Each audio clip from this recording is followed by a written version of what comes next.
본 방송에서 제공하는 투자 정보는 투자 판단에 대한 조언입니다.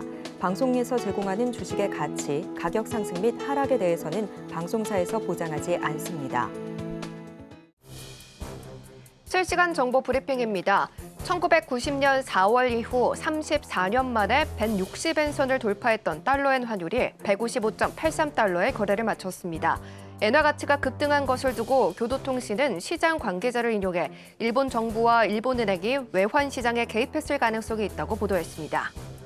베르게 브랜드 세계경제포럼 총재가 현지 시각 28일 사우디아라비아 리야드에서 열린 특별회의 연설에서 통해 글로벌 부채 비율이 1820년대 이후 볼 수 없었던 수준에 근접했으며 선진국 경제가 스태그플레이션 위험에 처해 있다고 우려하면서 올바른 경제 대책을 마련하지 않으면 향후 10년간 저성장에 직면하게 될 것이라고 경고했습니다.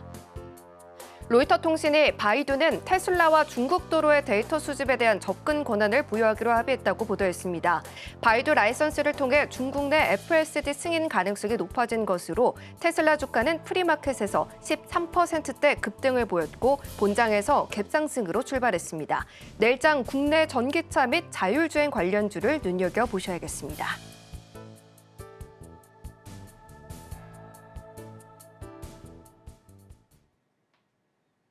지금은 해선시대 안녕하세요. 해외 선물 상황을 가장 빠르게 알아보는 시간 해선시대 박수연입니다. 이번 주 뉴욕 증시는 여러 이벤트들로 가득 찬 한 주를 맞이할 예정입니다. 5월 FOMC가 열릴 예정이고요. 그리고 고용지표 발표와 애플의 실적도 기다리고 있는데요.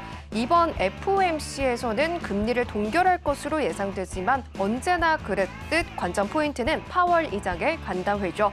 이번 간담회에서는 연준의 첫 금리 인하에 대한 시점 그리고 연내 인하에 대한 기대감 혹은 금리 인상 가능성에 대한 질문들이 쏟아질 것으로 예상되고 있는 가운데 월가에서는 어떤 생각을 가지고 있는지 잠시 후에 분석 도와드리도록 하고요. 한편 유가는 지난주 금요일의 상승분을 지금 반납하고 있는 상황이고요. 그리고 골드는 보합권을 유지하면서 한 주를 시작했습니다. 그리고 3대 지수는 조금 전 상승 출발하는 모습을 보여줬는데요. 본격적인 시작에 앞서서 오늘의 주요 경제지표 일정 화면 통해서 만나보고 오겠습니다. 독일의 4월 소비자 물가지수가 발표됐습니다. 전년 동월 대비 헤드라인 물가는 2.2% 상승하며 예측치인 2.3%를 하회했고 변동성이 높은 식품과 에너지를 제외한 근원 물가는 3.0% 오른 걸로 집계됐습니다. 한국 시간 기준 새벽 0시 30분에 미국채 3개월물과 6개월물 입찰이 진행됩니다. 오전 8시 50분에는 일본 3월 산업생산이 10시 30분에는 중국 4월 제조업, 서비스업 구매관리자 지수가 오후 6시에는 유로존 4월 소비자 물가 지수가 발표될 예정입니다.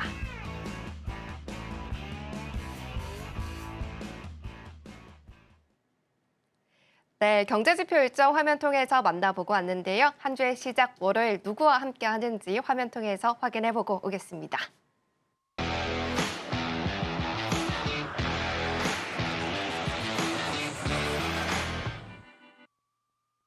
네, 한 주의 시작은 역시나 든든한 우리 선겸 마스터님과 함께합니다. 마스터님 어서 오십시오. 네, 안녕하세요. 네, 시청자 여러분들께도 인사 부탁드립니다. 네, 시청자 여러분 안녕하십니까? 성견 선생입니다. 자, 4월에 일단은 마지막 주가 시작했습니다. 고용지표, 고용 위크 데이입니다. 그래서 고용지표 여러분들 굉장히 세심하게 보셔야 되고요. 말씀드렸다시피 FOMC도 있죠. 자, 5월 달에 FOMC 굉장히 좀 중요합니다. 금리 인하를 언제 할 것인지에서 지금 금리 인하를 진짜 올해 연말에 할 것이냐 말 것이냐까지 다양하게 의견들이 있는데요. 이 다양한 의견들 제가 한 방에 정리해 드리도록 하겠습니다. 잠시 후에 뵙도록 하겠습니다. 네, 항상 마스터님과 함께 하시는 분들이라면 아실 것 같습니다. 이 마지막 주 고용지표 이 위크 그리고 첫째 주 우리 마스터님과 함께 하시는 분들이라면 굉장히 많은 수익들도 챙겨가고 계시는데요. 그런 만큼 이번 한 주 이 월요일도 꼼꼼한 투자 전략 세워주겠다라고 해주셨으니까요. 꿀팁들 저희 방송 끝까지 함께 하시면서 챙겨가시길 바랍니다. 그럼 저희는 본격적으로 글로벌 이슈 하나씩 풀어보도록 하겠습니다.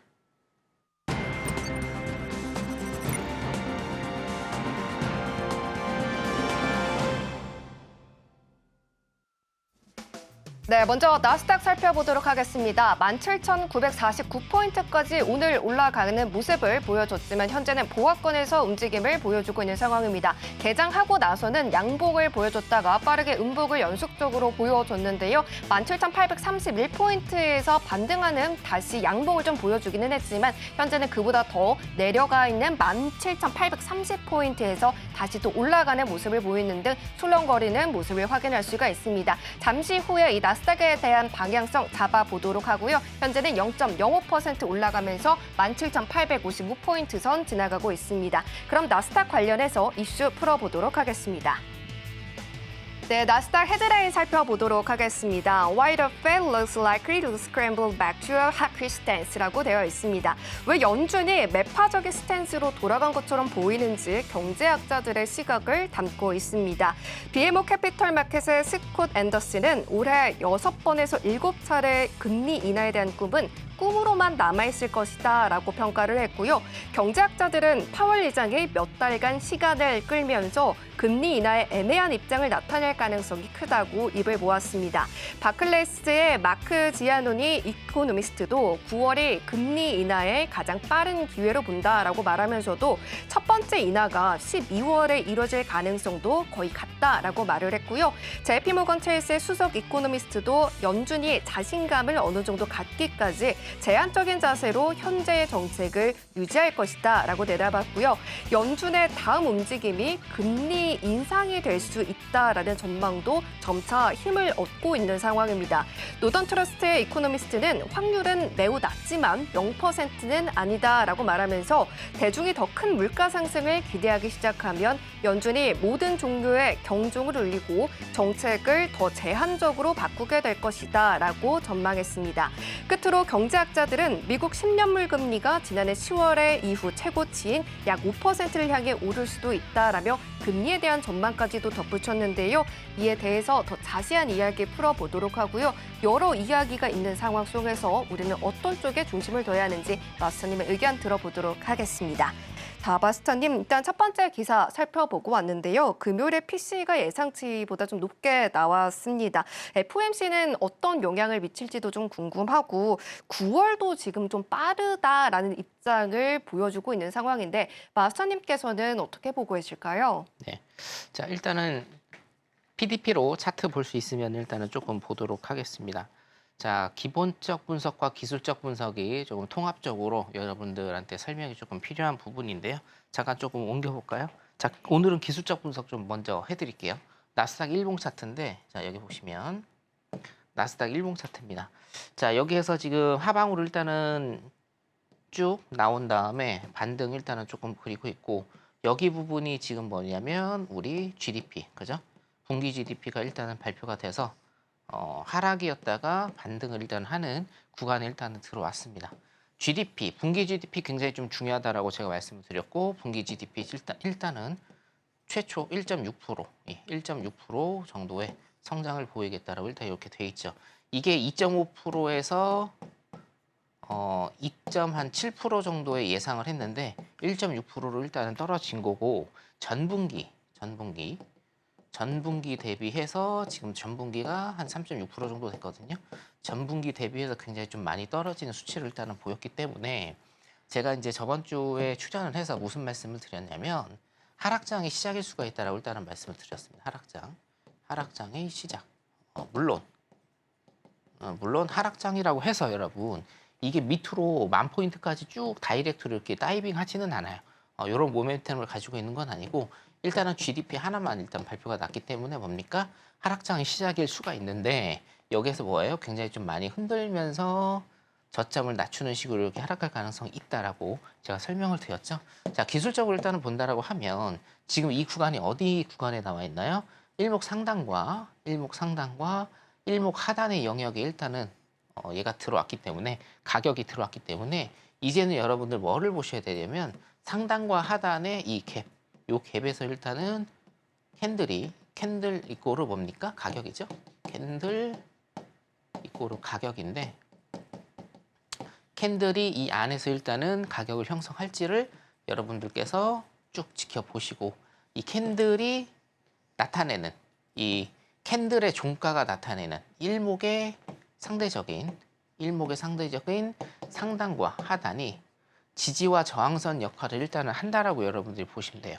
왜냐하면 이게 매물대이기 때문에. 자, 그래서 일목의 상단과 하단을 지지 저항하면서 이 캔들이 이 안에서 놀 가능성이 굉장히 많습니다.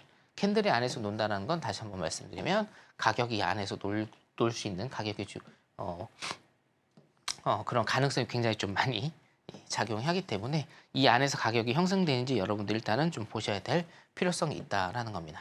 자, 그래서 나스닥 같은 경우에는 지금 뭐 오늘 매수냐 매도냐라고 제가 월요일 날 크게 말씀을 드리지 않고 중기나 장기적으로 일단은 매매를 하시는 분들, 그렇죠? 중기나 장기 정도로 매매를 하시는 분들은 요 일목 라인에서 가격이 형성될 가능성이 굉장히 크고, 이 일목 라인을 뭐 뚫고 여기 이제 저항 라인이 되든 아니면 지지 라인이 되든 여기를 뚫고요. 지지 라인이 되든지 간에 이 선 따라서 가시는 거를 일단은 제가 좀 추천을 드리도록 하겠습니다. 자, 이제 금리에 관해서 일단은 여러분들께서 좀 궁금해 하신데, 그죠? 금리를 이제 요거예요. 금리 인하. 이게 원래는 뭡니까? 12월에는 어떤 기조였죠? 12월 2023년입니다. 2023년 12월에는 무슨 기조였습니까? 연 6회 정도. 그 다음에 24년 초에는 뭡니까? 3회 정도. 그 다음에 24년 초, 한 2월. 요때는 뭡니까? 3월에서 5월 정도. 지금 패드워치는 어떻게 되었냐면, 현재 패드워치는요, 9월에서 11월, 그죠? 올해 9월에 11월, 혹은 뭡니까? 내년입니다, 내년. 자, 저는 일단은요, 내년이라고 여러분들한테 계속적으로 일단은 말씀드렸습니다. 내년. 구체적으로 보면 1분기에 금리 인하를 할 가능성이 굉장히 크다고 말씀드렸는데, 요거 같은 경우는 제가 명확한 기준을 말씀을 드렸어요. 우리가 이제 데이터를 제가 항상 강조를 드리는데요. 데이터는 어차피 확률의 게임이기 때문에 100%다, 아니다라고 말씀은 못 드립니다만, 데이터 자체를 여러분들이 경제를 보실 때는 굉장히 활용을 좀 많이 하셔야 된다. 데이터상으로는 제가 요거 이제 오피셜로 말씀을 드렸죠. 금리 인상을 중단하고 중단 시점에서 약 한 18개월 후에 뭡니까? 금리 인하를 한다라는 우리가 데이터가 있습니다. 데이터가. 자, 그러면 2023년 중반에 금리 인상을 중단하고, 여기서 지금 동결이 들어갔거든요. 여기에서 18개월 더 해보세요, 여러분. 언제입니까? 25년 뭐예요? 1분기. 데이터상으로 이렇습니다. 그러면 왜 18개월이 걸리느냐라는 건데, 이것도 여러분들한테 제가 항상 설명을 드리죠. 뭐예요? 금리 인상을 하고 그 금리 인상의 부작용이 시장에 미치는 효과가 나타나는데, 오늘 금리 인상했다고 해서 일주일 있다 금리 인상의 효과가 시장에 나타나는 게 아니다. 차차 내려오면서 시간이 걸린다고 말씀드렸고, 그 부작용의 끝판왕이 어디라고 제가 말씀드렸습니까? 끝판왕? 바로 노동시장이다. 그죠? 노동시장이다. 노동시장에 미치는 게, 오늘 금리 인상했다고 해서 내일 당장 그 금리 인상의 부작용이 나타나는 게 아니고, 금리 인상으로 인한 노동시장의 파급 효과, 고용이 감소하고 실업이 오르는 게 약 한 18개월 정도가 걸린다는 겁니다, 여러분. 금리 동결한 다음에. 이 프로세스는 이렇게 되죠. 금리 인상을 하고요. 금리 인상을 하고 바로 금리 인하를 하는가요? 이게 아니죠. 금리 인상을 하고 금리 인상의 효과를 보는 겁니다. 그러면서 금리를 어떻게 하는 겁니까? 자, 다시요. 금리 인상을 하고 금리 인상을 한 효과를 지켜보게 됩니다. 그럼 지켜보게 되는 그때 금리 동결하는 겁니다.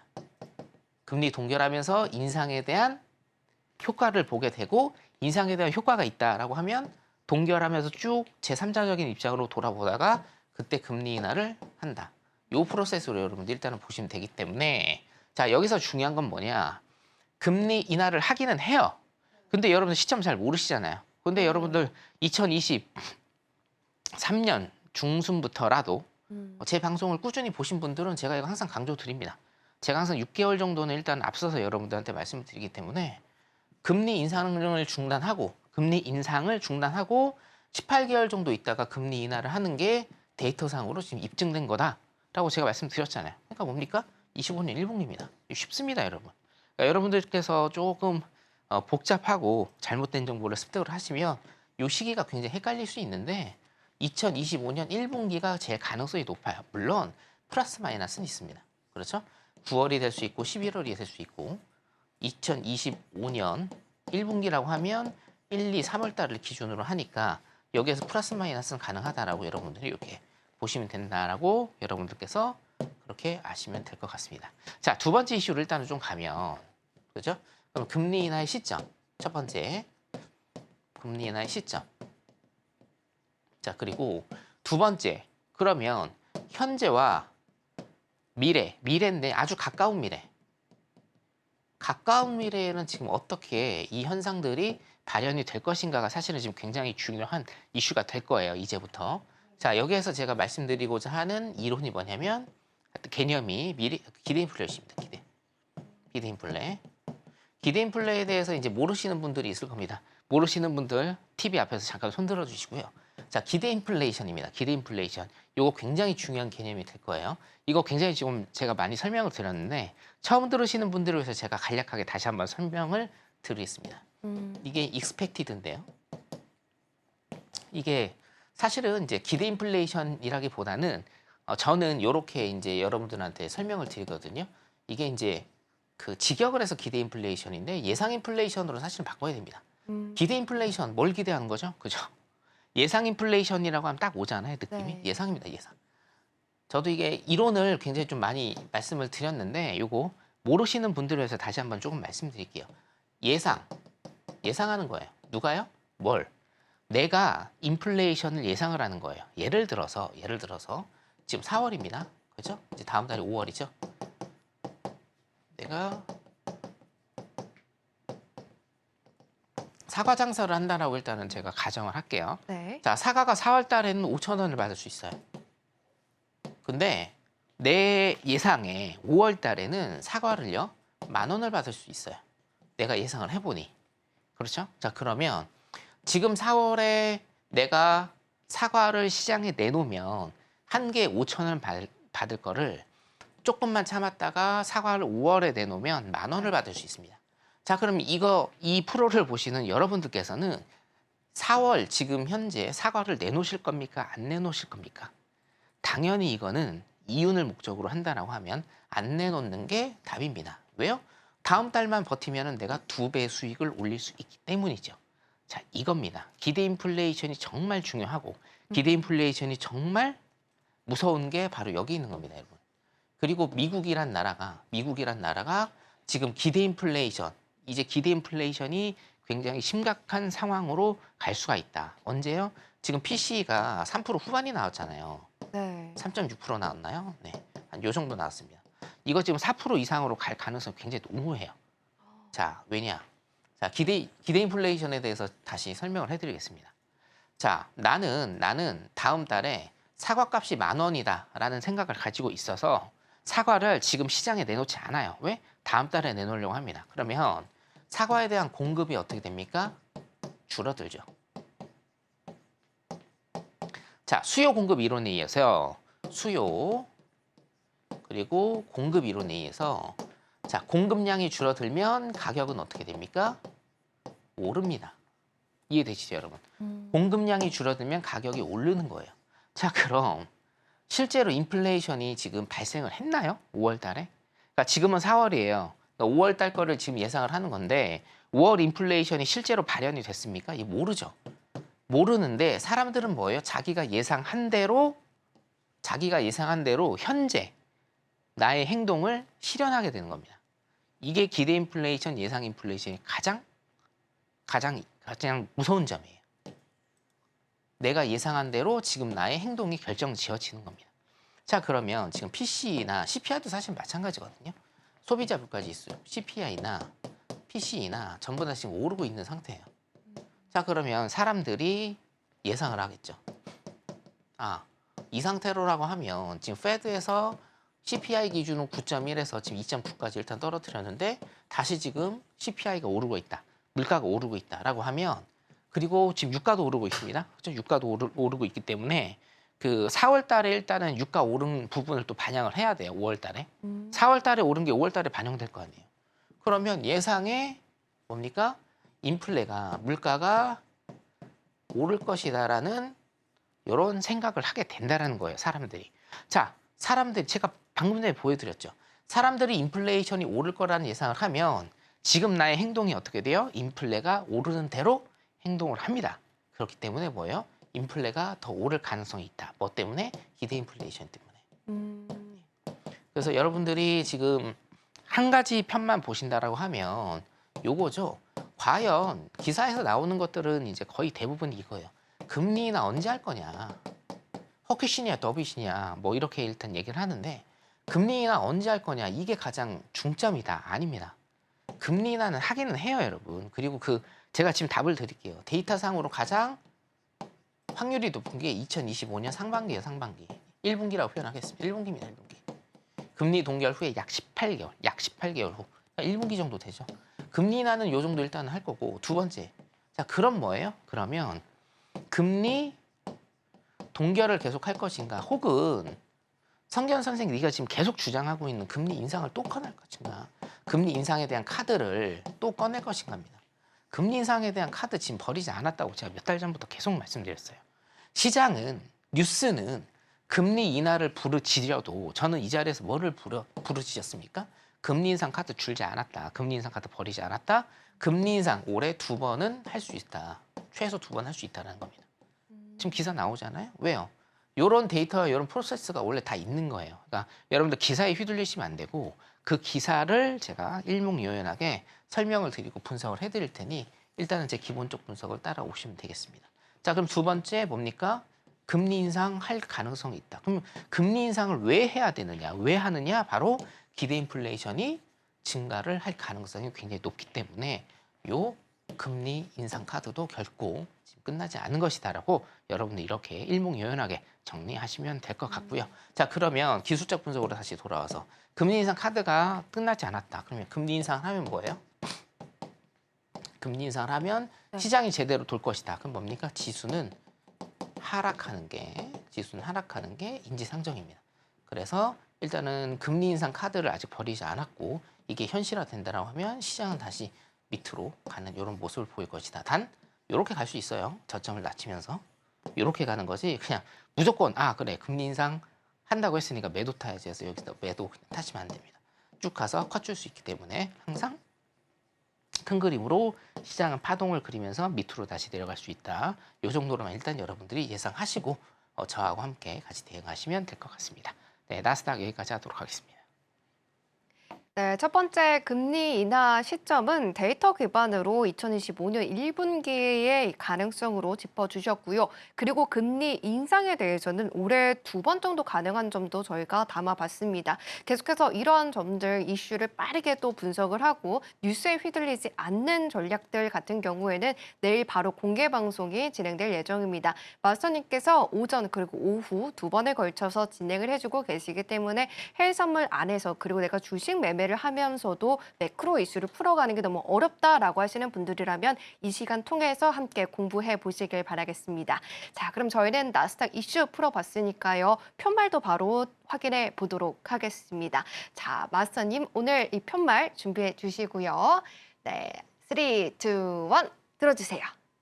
네, 관망 시그널 들어주셨습니다. 조금 전에도 살짝 말씀을 해주시긴 했지만 중장기적인 관점보다는 일단 단타적인 관점에서는 관망이 좀 유효하다라고 말씀해 주셨는데 중장기적 관점 그리고 단타적인 관점 어떻게 좀 해석하면 좋을까요? 중장기적 관점 같은 경우에는 이제 기본적 분석으로는 시장이 하락한다.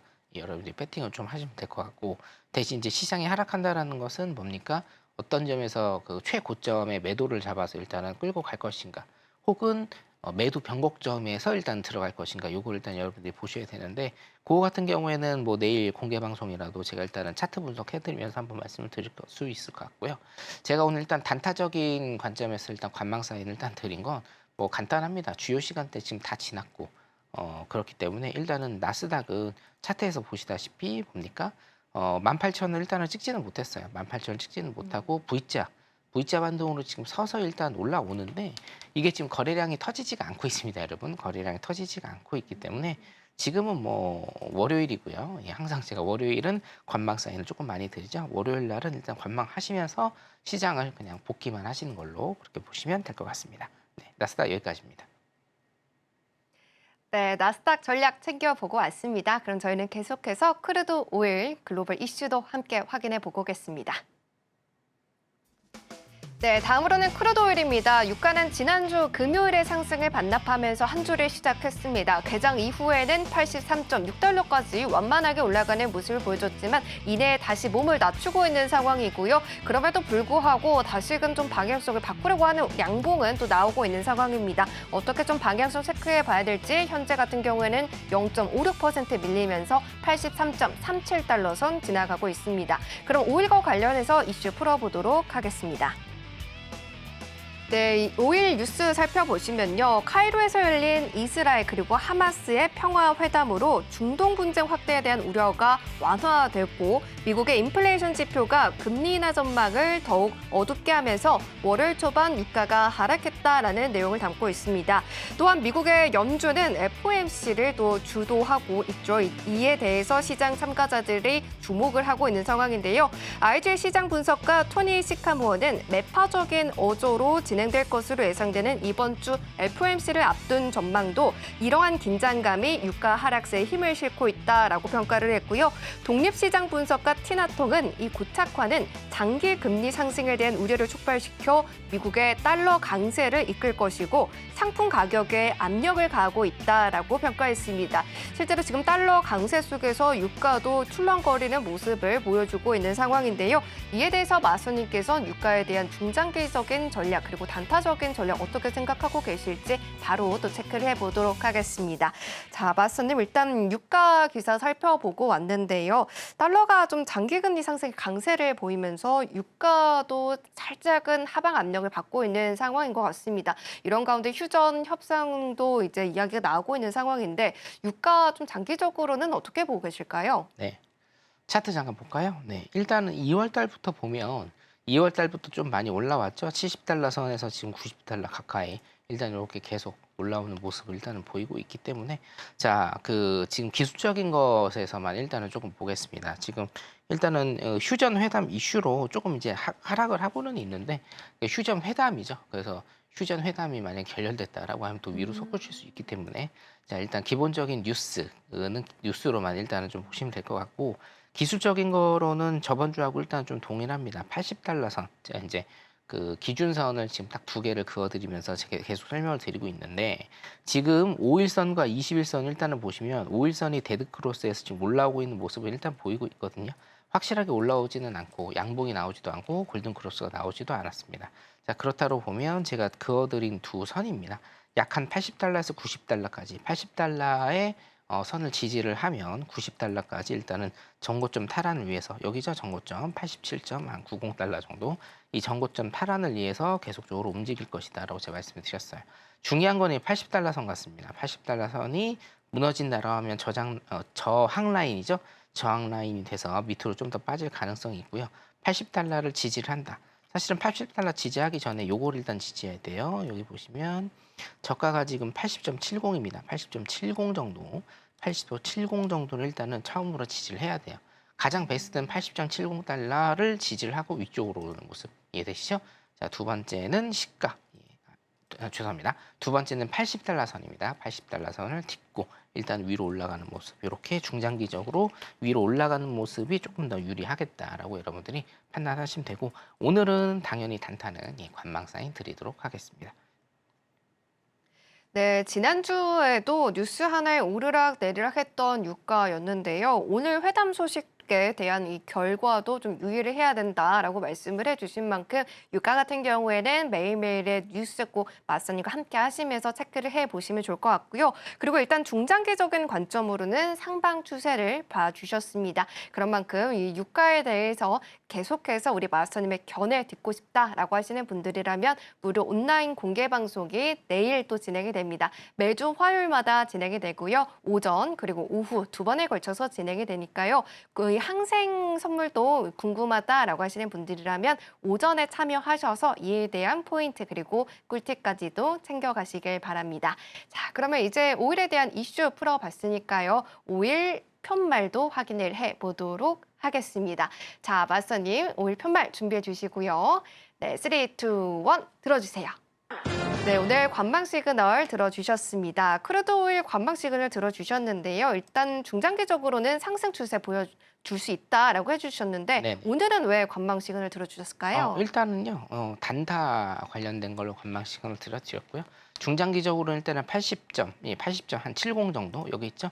예, 두 개 80.70 그리고 80달러선 일단 지지를 한다라고 하면 지속적으로 전고점 탈환할 수 있는 87.67달러 탈환할 수 있는 모습 그리고 조금 더 보면 여기서 이제 90달러 선이거든요. 요 90달러 선 제가 이제 한 2달 전부터 그어드렸던 90달러 선까지 일단 올 수 있는 요 갭이 있기 때문에 중장기적으로는 요 두 선 지지하면 여기까지 일단 보시면 되고 자 분봉 보겠습니다. 분봉 일단 보시면요.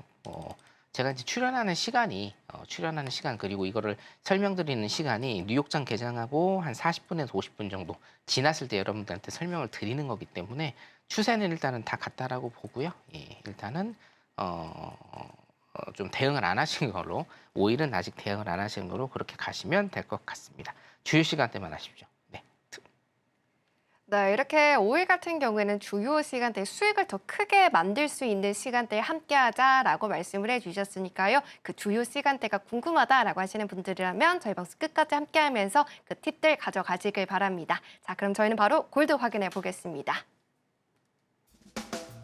네, 다음으로는 골드입니다. 현재 골드는 약보합권에서 움직임 보여주고 있습니다. 0.05% 밀리면서 2,345달러 선 지나가고 있는 상황이고요. 오늘도 조금은 보합권에서 움직임을 보여주면서 지난주의 흐름을 계속해서 가져가고 있는 상황입니다. FOMC를 앞두고 그리고 고용지표를 앞두고 있는 상황에서 눈치를 보고 있는 듯한 골드의 흐름 가져가고 있는 상황인데요. 어떤 방향성 잡아주실지 잠시 후에 확인을 해보도록 하고요. 먼저 골드 기사 살펴보도록 하겠습니다. 네, 골드 기사 헤드라인 살펴보도록 하겠습니다. 헤드라인 보시면요. Gold retreat as dampened felt like a hope stand appear이라고 되어 있습니다. 금은 조기금리 인하 기대감이 약화된 가운데 이번 주 FOMC와 고용지표를 기다리며 약세를 보이고 있다라는 헤드라인인데요. KCM 트레이드의 수석 시장 분석가 팀 워터는 단기적으로는 금리 인하 일정이 지연될 수 있지만 금값이 2,200에서 2,350달러를 유지할 수 있다면 지금의 하락을 활용할 수 있는 좋은 위치에 있을 것이다라고 전망했습니다. 그리고 이번 주에 제롬 파월이 매파적인 발언을 하고 고용지표가 호조를 보이게 된다면 금은 하방에서 주요 지지선 테스트를 할 수 있다라고 이 지지 포인트까지 담아줬는데요.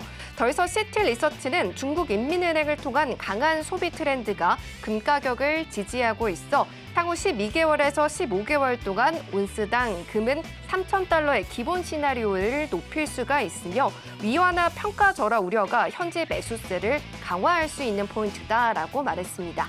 자, 지금은 골드가 보합권에서 움직임을 보여주고 있는데요. 이런 이슈들 먼저 풀어보도록 하고요. 방향성 잡아보도록 하겠습니다. 자, 마스터님 오늘 이 골드 기사 가지고 왔는데 일단 금값이 2,200에서 2,350달러를 좀 지지를 해줄 수만 있다면 지금의 이 금값의 하락을 이용을 해서 오히려 매수할 수 있는 기회가 올 수 있다라고 보고 있는데 마스터님께서는 이 라인대에 대해서 어떻게 보고 계실까요? 자, 일단은 차트를 PDP로 조금 볼 수 있을까요? 네, 잠깐 요거를 좀 설명을 드려야 될 것 같은데요. 네. 그 캔들 일단은 좀 설명을 드리면 기술적인 분석으로 일단 이렇게 보셔야 돼요. 이게 제가 2번 구두를 일단은 말씀드리다가 요거를 말씀드리는데 기본적 분석과 뭡니까? 기술적 분석이 있잖아요. 기본적 분석과 기술적 분석이 있는데 기본적 분석은 어디에서 들어가야 되냐? 요런 데에서 들어가는 겁니다. 요런 데에서 어떤 이슈 그리고 어떤 동향 그리고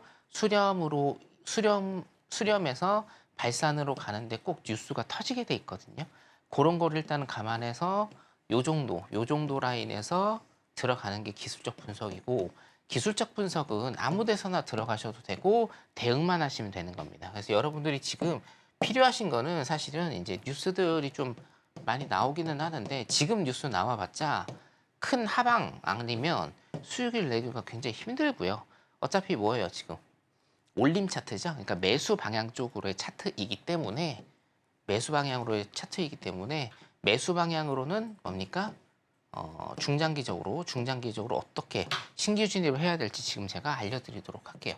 자, 캔들 일단은 보셔야 되는데 제가 사실은 오늘 캔들 강의 하다가 일단 왔거든요. 자, 여기서 어떻게 하면은 이거를 홀딩할 수 있는지를 제가 조금 체크를 해드리겠습니다. 네. 좀 크게 볼게요. 자, 네, 요건데요. 일단 지금 골드 전망을 살펴봐주고 계신 자, 상황이고요. 요건데요. 지금 일봉입니다. 캔들도 살펴보겠습니다. 일봉인데 지금 여기 보시면 21선하고 5일선하고 데드 크로스가 일단은 나오고 있습니다.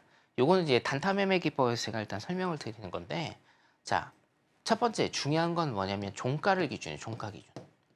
종가 기준입니다. 종가 기준. 꼬리는 상관없어요. 그러니까 꼬리는 신경 쓰지 마세요. 꼬리는 신경 쓰지 마시고 캔들의 종가 기준으로 이게 매도 쪽이냐 매수 쪽에 붙어 있느냐를 일단 여러분들이 생각하시면 되거든요. 자, 여기 보시면 21선을 일단은 이탈을 했습니다. 그죠? 21선 이탈은 했지만 뭡니까? 종가상 꼬리만 이탈한 거고 종가상으로 21선 위에 있습니다. 그럼 뭐예요? 매수 방향으로 계속 홀딩입니다. 홀딩. 자, 그 다음에 21선 일단은 걸쳐 있어요. 다음 일봉이 홀딩입니다. 자, 여기도 뭡니까? 그 팁, 여기도 뭡니까? 여기는 21선을 조금 이탈을 했는데 양봉이 났어요. 그럼 여기도 뭡니까? 홀딩입니다. 홀딩. 계속 홀딩이에요. 자, 데드 크로스가 나왔습니다. 여기에서 두 캔들 데드 크로스가 나왔고, 특히나 이 캔들 같은 경우는 뭐예요? 오르다가 21선을 맞고 다시 종가상 밑으로 내려왔다. 하지만 이것도 두 캔들 모두 홀딩일 수 있다. 왜요? 내가 매수 방향으로 탄다라고 하면 일단은 양봉, 일봉상 양봉이 나오면 계속적으로 홀딩을 치는 게 맞습니다, 여러분. 아시겠죠? 매도 쪽이면 또 달라지고요. 자, 그래서 어떤 주요한 이평선을 이탈했으면 거기에서 여러분들이 청산이나 혹은 손절을 하시면 돼요. 그냥 단순히 청산 아니면 손절을 하시면 되고, 자, 두 번째 뭡니까? 이탈했다 하더라도 그 다음 봉이 양봉이거나 아니면 21선 위로 올라가거나, 자, 다시 하겠습니다. 어떤 종가상의 캔들이 기준선을 침범하고 그거를 종가상으로 이탈했을 때, 예를 들면 이런 거죠. 종가상으로 21선 이탈했어요. 그럼 뭐예요? 여기에서 어떤 포지션을 정리를 하시거나 아니면 다음 캔들까지 보는 겁니다. 근데 다음 캔들이 뭡니까? 매수 캔들이죠. 양봉이란 말이에요. 그럼 다음 캔들까지 보세요. 왜? 양봉 나왔으니까. 또 양봉 나올 수가 있지 않습니까? 그리고 뭡니까? 또 다음 캔들 보십시오. 양봉 나왔죠? 양봉 나왔기 때문에 이렇게 지속적으로 홀딩을 하실 수가 있다라는 겁니다. 자, 이 홀딩 방법 같은 경우에는 지금 굉장히 좀 어려워요, 사실은. 이 홀딩을 잘하느냐 못하느냐가 여러분들 해외 선물 인생에서 키포인트가 됩니다. 이게 키포인트가 되거든요. 키포인트가 되니까 이 홀딩 방법이나 이런 거에 대해서 궁금하신 분들은 제가 내일 공개 방송에서 일단은 공개를 조금 할 테니까요. 물론 이제 실전 매매에서 나와줬으면 좋겠습니다만 홀딩을 어떻게 하는지도 굉장히 좀 중요하죠. 중요하기 때문에 요거 같은 경우에는 어떻게 되나요? 예. 공부를 통해서 여러분들 저와 함께하는 공부를 통해서 일단은 익히시기 바라겠습니다. 골드 여기까지 하도록 하겠습니다. 네, 지표 발표와 개장에 방송 전에 이루어지다 보니까 상품별로 양방향 수익을 또 챙겨갈 수 있는 시간대에 대해서 많이들 궁금하실 것 같은데요. 내일 이 무료 온라인 공개 방송이 진행됩니다. 오전과 오후 두 번에 걸쳐서 진행이 되다 보니까 항생 같은 경우도 꿀팁들을 받아보실 수가 있습니다. 어떤 시간대에 내가 공략을 해야 나의 계좌에 손실 없이 수익을 낼 수 있는지 우리 마스님과 함께 하시면서 꿀팁뿐만 아니라 이런 전략들 다 챙겨가시면 좋겠습니다. 자, 그럼 우리 마스터님과 함께 하셨을 때 가져갈 수 있는 수익들 매매일지로 확인해 보고 오겠습니다.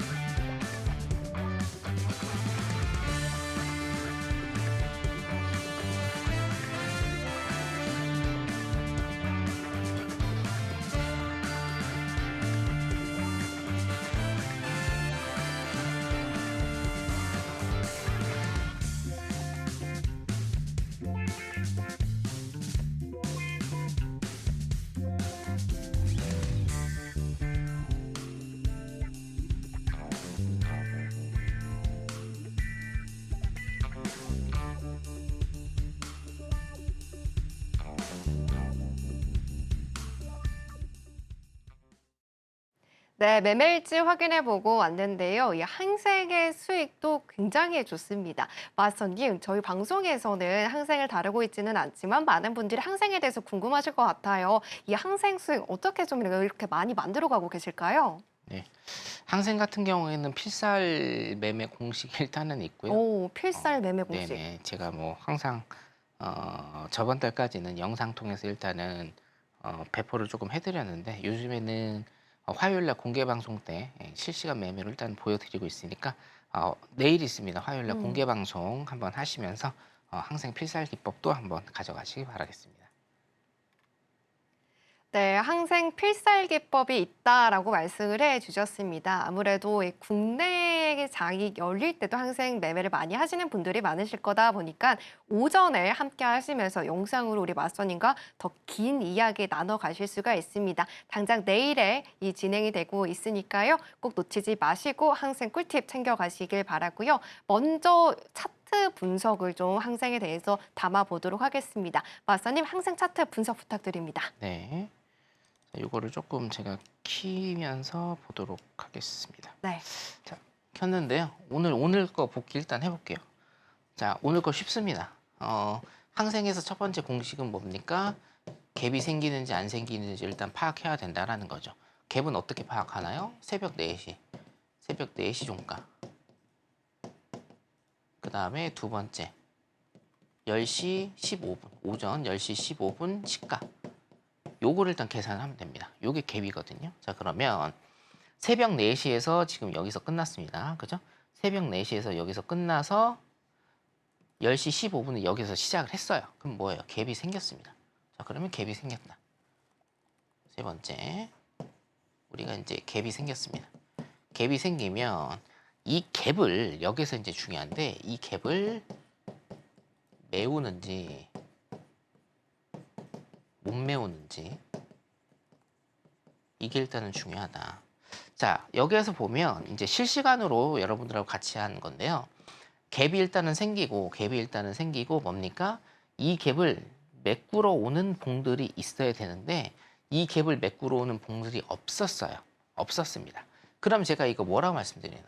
갭을 못 메우는 봉들이 계속해서 생기면 추세대로 간다는 겁니다. 추세대로 플러스 뭐예요? 기법대로. 자, 해외 선물에서 가장 중요한 두 가지 제가 뭐라고 말씀드렸죠?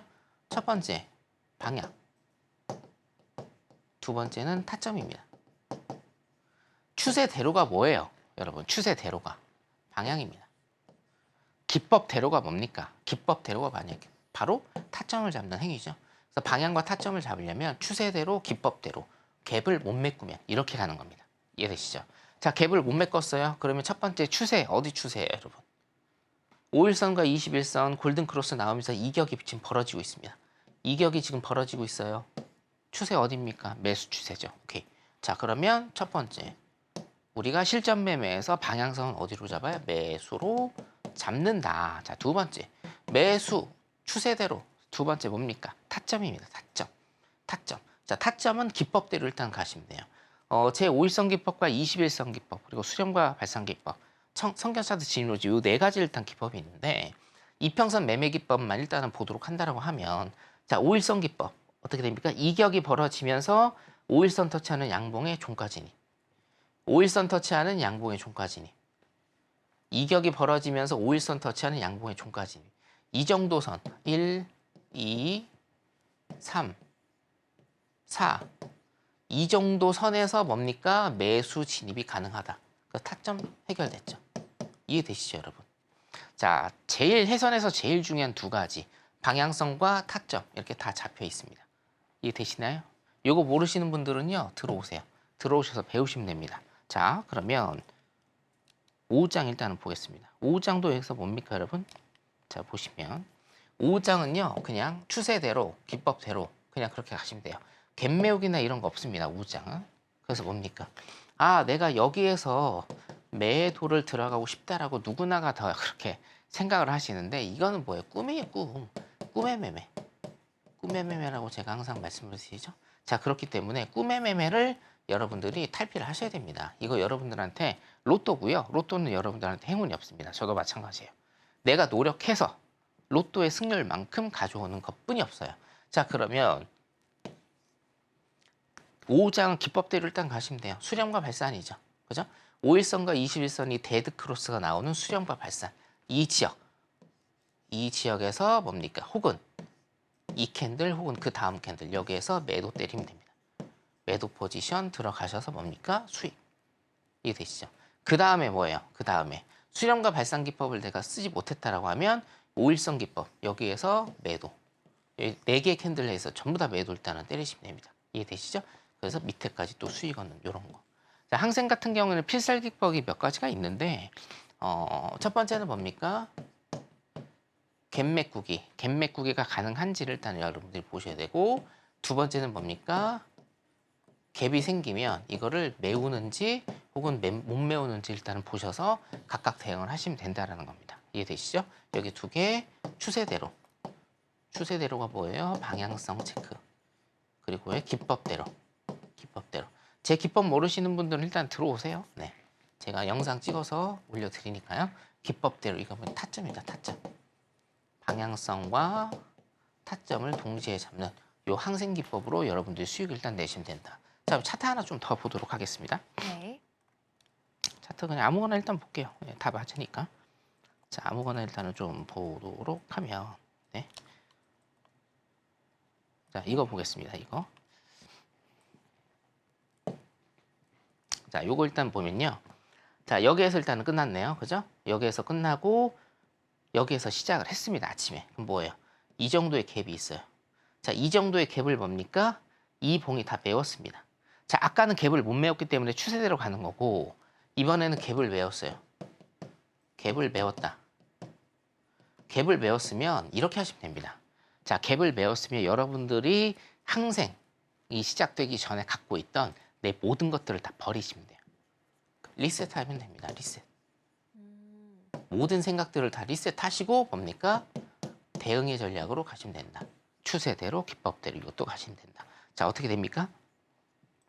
여기에서 보면요. 5일선 기법으로 들어가실 수가 있죠. 모든 것을 다 리셋하고요. 기법대로 만들어 가세요. 5일선. 그렇죠? 5일선 기법으로 요 자리 정도에 계속 뭐예요? 매수 타시면 이것도 1개, 2개, 3개, 4개 자리가 나옵니다. 11시 전에. 그래서 쭉 수익으로 마무리를 할 수가 있다. 요거 같은 경우에는 제가 유튜브로 굉장히 좀 많이 말씀을 드리니까, 자, 첫 번째 뭡니까? 갭이 생기는지 안 생기는지를 파악을 해야 돼요. 근데 갭은 거의 생깁니다, 여러분. 거의 생겨요. 99.9%. 두 번째, 그러면 갭을 메울 때, 갭을 못 메울 때, 요 대응 전략으로 여러분들이 매매를 하시면 큰 손실 없이 재미있게 항상 매매하실 수 있겠고요. 화요일 날 내일입니다. 내일 공개 방송 때도 아마 여러분들한테 확률 높은 이 기법 선보여드릴 예정입니다. 내일 오전에 뵙도록 하겠습니다. 감사합니다. 네, 오늘은 항생 차트 분석 시간을 가져봤습니다. 필살 기법을 토대로 매매일지에서도 확인을 해봤지만 오전에 항생으로 매일도 이렇게 큰 수익을 챙겨주고 계시는데요. 추세를 잘 잡고 마선님의 기법으로 방향성 그리고 타점 전략까지 궁금하다라고 하시는 분들이라면 당장 내일 이 오전 그리고 오후 2번에 걸쳐서 무료 온라인 공개 방송이 진행됩니다. 이 안에서 정말 더 많은 이 전략들 그리고 정보 그리고 이슈 브리핑 까지 마선님과 함께 하시면서요. 공부해 보시길 바라겠습니다. 자, 그러면 우리 정말 많은 또 꿀팁을 담아봤는데 아쉽지만 마선님 여기서 보내드리도록 하겠습니다. 마선님 오늘도 좋은 강의 감사합니다. 네, 감사합니다. 네, 그러면 오늘의 핵심 화면 통해서 만나보고 오겠습니다. 해선시대 오늘의 핵심입니다. 먼저 매크로적인 관점에서 금리 인하는 통계적으로 금리 인상 중단 18개월 후에 시작돼 왔기 때문에 연준의 이번 통화정책 사이클에서 첫 금리 인하는 2025년 1분기에 단행될 가능성이 높고 높은 기대 인플레이션으로 연내 2차례 금리 인상도 가능한 상황이며 금리 인하 단행 시 증시는 하락할 수 있는 전망 받아봤고요. 다음으로 나스닥은 중장기적으로는 매도, 오늘은 관망 시그널 담아봤습니다. 그리고 당분간은 일목 그물대 내에서 움직일 확률이 매우 높고 크루드오일 같은 경우에는 5일선이 21선 위로 아직 올라오지는 못했지만 중장기적으로 상승할 가능성이 더 높으며 중장기적으로 $80 지지 시 $90 도달 가능한 점 체크해봤습니다.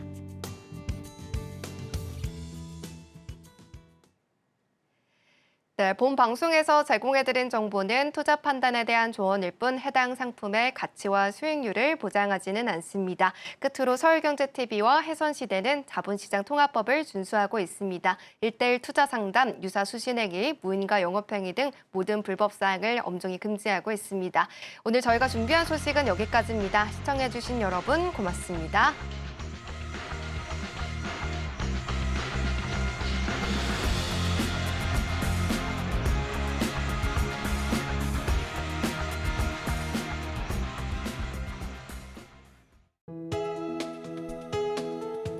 본 방송에서 제공하는 투자 정보는 투자 판단에 대한 조언입니다.